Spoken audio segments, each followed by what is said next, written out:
Jahangirpura police પાસેથી મળતી માહિતી મુજબ વરિયોરમાં રહેતા ખેડૂત પ્રવીણ ગણેશ પટેલે પોતાની વિધવા ભાભી વિરુદ્ધ ફરિયાદ આપી હતી।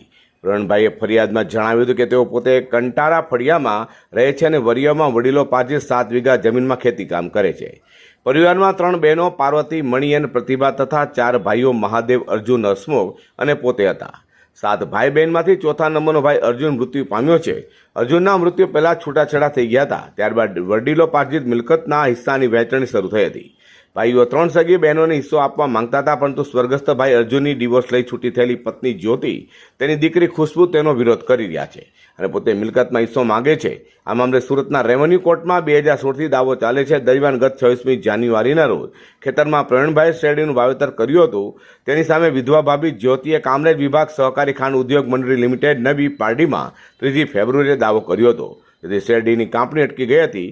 દરમિયાન ગઈ તારીખ 17મી એપ્રિલના રોજ પ્રવીણભાઈ ઘરે બેઠા હતા, ત્યારે અડધો કિલોમીટર દૂર ખેતરમાંથી આગનો ધુમાડો નીકળતા પ્રવીણભાઈ અને તેમની દીકરો તરત ખેતર તરફ દોડ્યા હતા।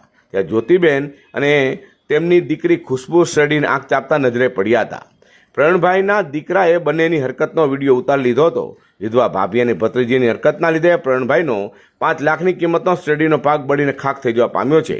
આ મામલે પ્રવીણભાઈ વિધવા ભાભી વિરુદ્ધ ફરિયાદ આપતા જહાંગીરપુરા પોલીસે તપાસ હાથ ધરી વિધવા ભાભી અને તેની પુત્રીને ઝડપી પાડી છે। એક અમે હકીકત એવી છે કે ત્યાં જે કંટાળા ફળિયું જહાંગીરપુરામાં આવેલ છે, ત્યાં પ્રવીણભાઈ પટેલ કરીને જે છે એ એમના જે ખેતર જે છે શેરડીનું, એમાં તે પોતે ત્યાં શેરડીનો પાક વાવેલો હતો અને એમના જે ભાભી અને ભત્રીજી જે છે એ આ જે જમીન જે મિલકત જે છે એના કૌટુંબિક વિવાદને લઈ અને આ જે એમના ભત્રીજી અને ભાભીએ ત્યાં ખેતરમાં આવી અને શેરડીના પાકનો જે છે એ આગ લગાડતા અંદાજે 5 લાખનું નુકસાન થતાં આ કામના ફરિયાદીએ જહાંગીરપુરા પોસ્ટમાં ફરિયાદ આપેલ છે અને પોલીસે એમાં ધોરણસરની તપાસ હાથ ધરેલ છે।